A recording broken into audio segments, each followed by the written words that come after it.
Hello everyone, welcome to our channel. Hope you will be happy and healthy. In this video, we are discuss chapter 3 mathematics exercise 3.3 theory. इस exercise में start करते हैं हम transpose of matrix. इससे पहले जो हमने पढ़ा है वो पढ़ा है matrix representation, row and column of matrix और एलिमेंट ऑफ मैट्रिक्स। इसके बाद हमने पढ़ा है टाइप ऑफ मैट्रिक्स। नेक्स्ट हम पढ़ रहे हैं यहाँ पे transpose of matrix. Transpose of matrix की डेफिनेशन क्या है? Interchange the row and column of A matrix is called the transpose of matrix. और ट्रांसपोज ऑफ मैट्रिक्स को डिनोट करते हैं ए डैश और A raise to T. Simple है कि हमारे पास किसी भी मैट्रिक्स के रो और कॉलम को आपस में इंटरचेंज कर दिए जाए तो वो जो मैट्रिक्स आएगा वो हमारा क्या होगा? ट्रांसपोज ऑफ मैट्रिक्स होगा। जैसे सिंपल हमारे पास ये है, ये एक मैट्रिक्स दिया है, ये हमारे पास 2/3 ऑर्डर का एक मैट्रिक्स है। इसके रो और कॉलम को हम चेंज करेंगे तो हमें क्या मिलेगा? ट्रांसपोज ऑफ ए मिलेगा। जैसे हमारे पास ये फर्स्ट रो है 3√3 और 2, इसको हमने चेंज करके क्या बना दिया? एक कॉलम में कन्वर्ट कर दिया 3√3 और 2। तो सिंपल है, हमारे पास ये एक बी मैट्रिक्स है, ये इसमें केवल एक कॉलम है और उसको हम इंटरचेंज किए करेंगे तो एक रो बन जाएगा। ठीक है। नेक्स्ट हमारे पास आता है property of transpose. Property of transpose में हमारे पास क्या होता है? फर्स्ट प्रॉपर्टी है, अगर आपके पास कोई एक मैट्रिक्स ए है जिसका ऑर्डर क्या है? m/n है, जिसका ऑर्डर क्या है? m/n, तो जो इसका ट्रांसपोज होगा उसका ऑर्डर होगा n/m। यहाँ पे आप देख सकते हैं, जैसे ये एक मैट्रिक्स था हमारे पास 2/3 का, तो इस जो इसका ट्रांसपोज आया वो 3/2 का है। सिंपल यहाँ पे हम चेक कर सकते हैं, ये है हमारे पास 3/1 का है, 3/1 का है, तो ये आएगा हमारे पास 1/3 का। सेकंड प्रॉपर्टी है 2 time transpose of A matrix is original matrix. Next है, अगर किसी मैट्रिक्स को हम के नंबर से मल्टीप्लाई करें और उसके बाद उसको ट्रांसपोज लें, या हम क्या करें कि पहले मैट्रिक्स का ट्रांसपोज लें और उसके बाद किसी नंबर को मल्टीप्लाई करें, तो दोनों की दोनों सेम आएंगी। फोर्थ प्रॉपर्टी है कि 2 मैट्रिक्स को ऐड करें और उसके बाद ट्रांसपोज लें, या हम क्या कर सकते हैं कि दोनों मैट्रिक्सों को अलग अलग ट्रांसपोज लें और फिर उनको ऐड करें तो दोनों का रिजल्ट सेम आएगा। फिफ्थ प्रॉपर्टी इंपॉर्टेंट है कि ए और बी के मल्टीप्लाई का ट्रांसपोज लें तो हमारे पास किसके इक्वल होगा? बी डैश ए डैश के मल्टीप्लाई के लिए। नेक्स्ट प्रॉपर्टी है कि हमारे पास कि every square matrix can be express as sum of symmetric and skew symmetric matrix. ये नेक्स्ट टॉपिक में क्लियर होगी कि हमारे पास सिमेट्रिक और स्क्यू सिमेट्रिक मैट्रिक्स क्या हो। नेक्स्ट एक क्वेश्चन है हमारे पास जो मैट्रिक्स की प्रॉपर्टी को प्रूव करने के लिए लिया गया है कि ए और बी आपके पास 2 मैट्रिक्स है और आपको वेरीफाई ये 3 मैट्रिक्स की प्रॉपर्टी को वेरीफाई करना है। ठीक है, वेरीफाई करना है मतलब इसका मतलब क्या है? पहले से ही ट्रू तो है लेकिन आपको सॉल्व करके बताना है। जैसे हमारे पास एक मैट्रिक्स ए है और मैट्रिक्स ए गिवन है, उसका ट्रांसपोज लिया, रो और कॉलम को इंटरचेंज किया ट्रांसपोज में, इस ए डैश का फिर से ट्रांसपोज लिया, तो जो हमारे पास मैट्रिक्स मिली है वो एक ओरिजिनल मैट्रिक्स ही है। तो इससे वेरीफाई क्या होता है? 2 time of transpose of A matrix is original matrix. ये वेरीफाई हो गया। नेक्स्ट हमारे 2 मैट्रिक्स ए प्लस बी को ऐड किया और उसके बाद उसका ट्रांसपोज लिया, या हम क्या कर सकते हैं कि पहले मैट्रिक्स ए का ट्रांसपोज लिया, बी का ट्रांसपोज लिया और फिर उन दोनों को ऐड किया, तो हमारे पास ये रिजल्ट सेम आना चाहिए। तो सिंपल यहाँ पे लिखा हुआ है, जैसे ए प्लस बी मैट्रिक्स है हमारे पास, इनके करस्पॉन्डिंग एलिमेंट को ऐड करेंगे तो ए प्लस बी मैट्रिक्स आएगा। इस ए प्लस बी का अगर ट्रांसपोज लेंगे तो ये आएगा। ठीक है, रिलेशन का राइट हैंड साइड लेते हैं तो उसमें लिखा हुआ है A dash plus B dash को ऐड किया, तो transpose of A matrix, transpose of B matrix हमारे पास ये आ गए, और इन दोनों को ऐड किया तो ये हमारे लेफ्ट हैंड साइड के बराबर ही आ रहे हैं। तो ये भी क्या हो गया, वेरीफाई हो गया, वेरीफाई हो गया। नेक्स्ट थर्ड हमारे पास था कि किसी नंबर से किसी मैट्रिक्स को मल्टीप्लाई किया जाए, उसके बाद उसका ट्रांसपोज लिया जाए, तो वो इस किसके इक्वल होगा कि पहले मैट्रिक्स का ट्रांसपोज लिया जाए और फिर नंबर से मल्टीप्लाई किया जाए। सिंपल यहाँ पे हमने ये बी मैट्रिक्स को के नंबर से मल्टीप्लाई किया है और उसके बाद उसका ट्रांसपोज लिया है। इस रिलेशन का राइट हैंड साइड पार्ट लेते हैं, तो पहले हमने बी मैट्रिक्स का ट्रांसपोज लिया। ट्रांसपोज के लिए हम टी भी लिख सकते हैं, डैश भी लगा सकते हैं, किसी मैट्रिक्स के ऊपर टी लिख सकते हैं, ठीक है। तो हमने पहले इस मैट्रिक्स का ट्रांसपोज लिया और फिर इस के से मल्टीप्लाई किया, तो ये राइट हैंड साइड जो है हमारा जो है वो किसके इक्वल आ गया, लेफ्ट हैंड साइड के इक्वल आ गया, यानी कि हमारे पास क्या है, थर्ड प्रॉपर्टी भी वेरीफाई हो गई। नेक्स्ट हमारे पास एक क्वेश्चन है जिसमें 2 मैट्रिक्स हैं, ए मैट्रिक्स और बी मैट्रिक्स, और हमें ट्रांसपोज की मल्टीप्लिकेशन प्रॉपर्टी को प्रूव करना है। तो फर्स्ट हमने क्या लिया, ए और बी। ए और बी का मतलब है कि हमें मैट्रिक्स ए और बी का मल्टीप्लाई करना है। ए मैट्रिक्स और बी मैट्रिक्स को लिखा, मल्टीप्लाई करते हुए हमें पता है कि फर्स्ट मैट्रिक्स में हमें रो के अकॉर्डिंग चलना है और सेकंड मैट्रिक्स में हमें कॉलम के अकॉर्डिंग चलना है, और उसके करॉस्पॉन्डिंग एलिमेंटों को क्या करना है, मल्टीप्लाई करना है। जैसे -2 को 1 से मल्टीप्लाई किया, -2 को 3 से मल्टीप्लाई किया, -2 को 6 से मल्टीप्लाई किया।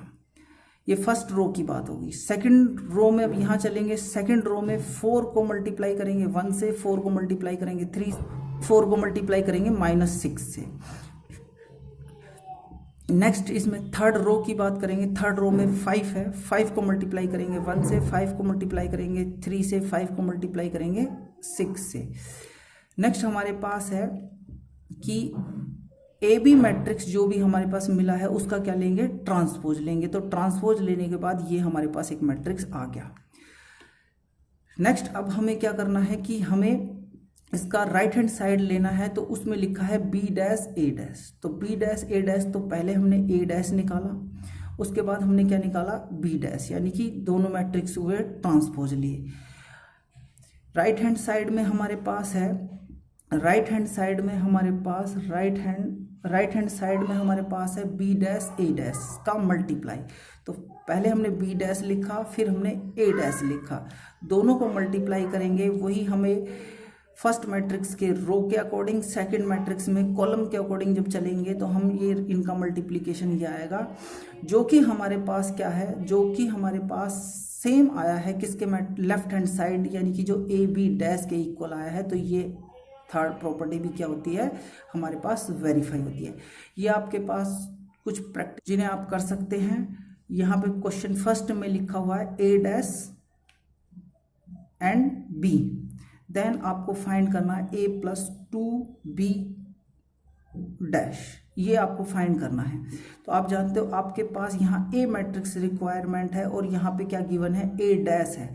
तो a डैश से आपको a मैट्रिक्स निकालने के लिए डैश का डैश करना है, यानी कि 2 टाइम अगर हम किसी मैट्रिक्स का ट्रांसपोज कर देते हैं तो हमारे पास जो मैट्रिक्स आएगा वो आएगा -2 3 1 और 2। ये मैट्रिक्स जो होगा वो होगा ए मैट्रिक्स के इक्वल। इस ए मैट्रिक्स को यहाँ पे रखें, इस बी मैट्रिक्स को यहाँ पे रखें, दोनों को ऐड करें और फिर उसका ट्रांसपोज लें, तो जो आंसर होगा वो आप देख सकते हैं। नेक्स्ट हमारे पास मल्टीप्लिकेशन प्रॉपर्टी से रिलेटेड है कि ए और बी 2 मैट्रिक्स गिवन है और हमें ये मल्टीप्लिकेशन प्रॉपर्टी को वेरीफाई करवाना है। नेक्स्ट टॉपिक है symmetric and skew symmetric matrix, जिसकी डेफिनेशन हमारे पास ये दी गई है।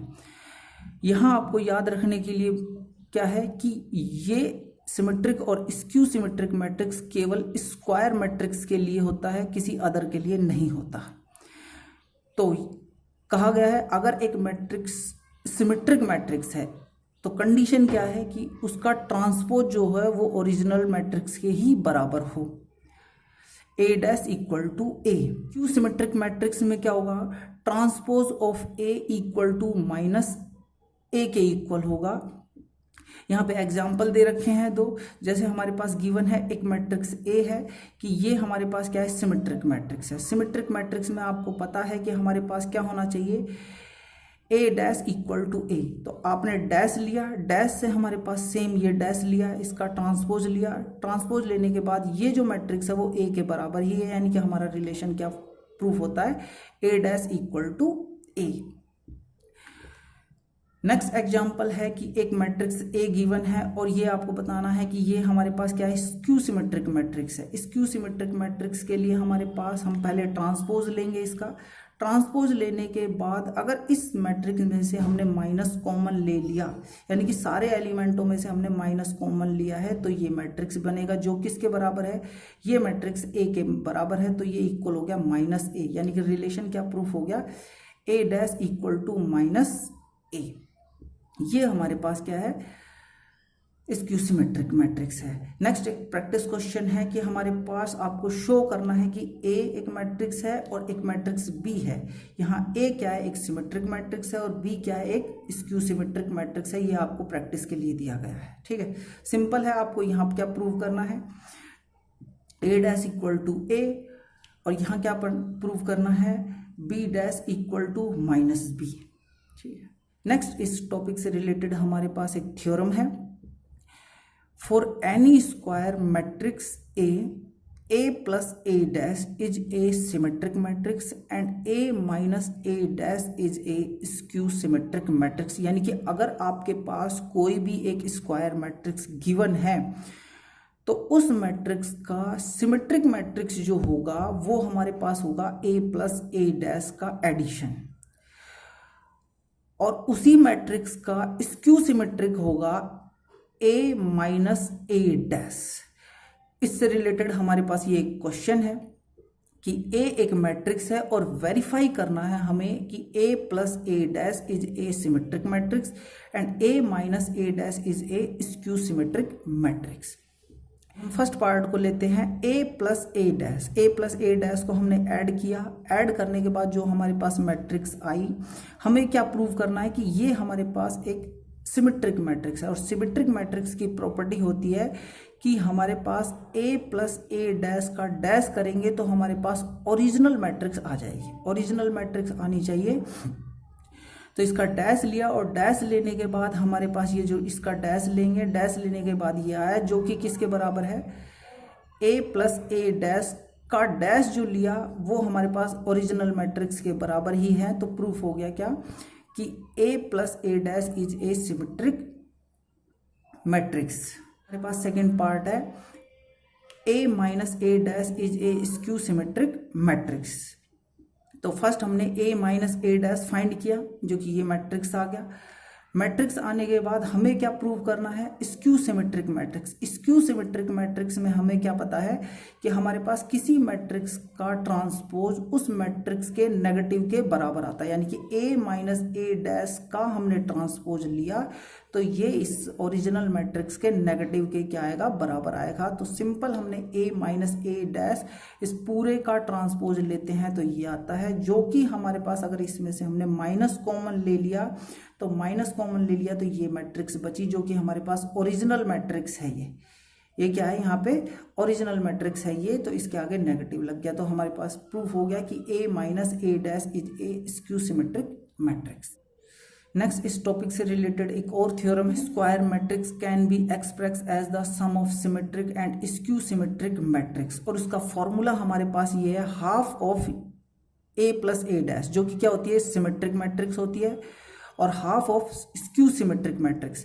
कहा गया है sum of symmetric and skew symmetric, यानी कि ये पार्ट हमारा सिमेट्रिक मैट्रिक्स का है और ये पार्ट हमारे पास क्या है, स्क्यू सिमेट्रिक मैट्रिक्स का है।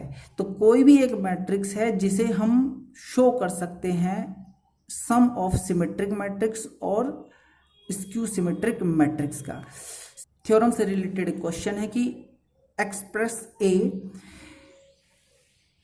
As the sum of a symmetric and skew symmetric matrix, यानी कि इस ए मैट्रिक्स को सिमेट्रिक और स्क्यू सिमेट्रिक मैट्रिक्स के सम में आपको एक्सप्रेस करना है। तो पहले हमने इसका फॉर्मूला राइट डाउन किया। राइट डाउन करने के बाद हमने जो a plus A dash find किया, a प्लस ए डैश हमारे पास ये आ गया। हमें निकालना है half of a plus A dash, तो यानी कि 1/2 से इसे डिवाइड करेंगे सारे एलिमेंटों को, तो ये हमारे पास एक आ गया। नेक्स्ट पार्ट हमारे पास है a minus A dash find out किया, तो ये आया। इसको 1/2 से डिवाइड किया तो ये आ गया। इक्वेशन सेकंड और इक्वेशन थर्ड को अगर हम इक्वेशन फर्स्ट में रखते हैं, जैसे हमारे पास यहाँ पे इसमें अगर हम इसकी वैल्यू रखेंगे तो ये, इसकी वैल्यू रखेंगे तो ये जो आया हमारे पास वो एक ओरिजिनल मैट्रिक्स A के बराबर ही आ गया। यानी कि किसी मैट्रिक्स को हम सम ऑफ सिमेट्रिक और सम ऑफ स्क्यू सिमेट्रिक मैट्रिक्स में रिप्रेजेंट कर सकते हैं, जिससे हमारे पास ओरिजिनल मैट्रिक्स ही आ गया। यहाँ पे हमारे पास आंसर हमेशा ओरिजिनल ही मैट्रिक्स ही आना चाहिए। थ्योरम से रिलेटेड एक और क्वेश्चन है, जो कि हमारे पास एक मैट्रिक्स गिवन है B, जो 3/3 ऑर्डर की है, और हमें इसे एक्सप्रेस करना है सम ऑफ सिमेट्रिक और स्क्यू सिमेट्रिक मैट्रिक्स। पहले आपने राइट डाउन किया फॉर्मूला। इसका जो हमारे पास ये वाला पोर्शन है, पहले हमने इस वाले पोर्शन को सॉल्व किया, यानी कि b प्लस बी डैश हमारे पास ये होगा। 1/2 से डिवाइड किया तो ये आ गया। ये इक्वेशन हमने सेकंड एज्यूम कर ली। नेक्स्ट हमारे पास इसका अगला पार्ट है b माइनस बी डैश, जो कि ये आया। 1/2 से डिवाइड करेंगे तो ये आ गया। इक्वेशन सेकंड और इक्वेशन थर्ड को अगर हम रखते हैं इक्वेशन फर्स्ट में, तो हमारे पास ओरिजिनल मैट्रिक्स ही आ गया। ओरिजिनल मैट्रिक्स आ गया यानी कि बी मैट्रिक्स ही आ गया। तो यानी कि बी जो है हमारे पास, बी मैट्रिक्स को हमने रिप्रेजेंट किया है सम ऑफ सिमेट्रिक और स्क्यू सिमेट्रिक मैट्रिक्स में। तो ये हमारे पास एक्सरसाइज 3.3 की थ्योरी कंप्लीट होती है। इसके बाद आप एक्सरसाइज 3.3 सॉल्व कर सकते हैं। वीडियो पसंद आई हो तो वीडियो को लाइक करें, शेयर करें और चैनल को सब्सक्राइब करें। Thank you for watching.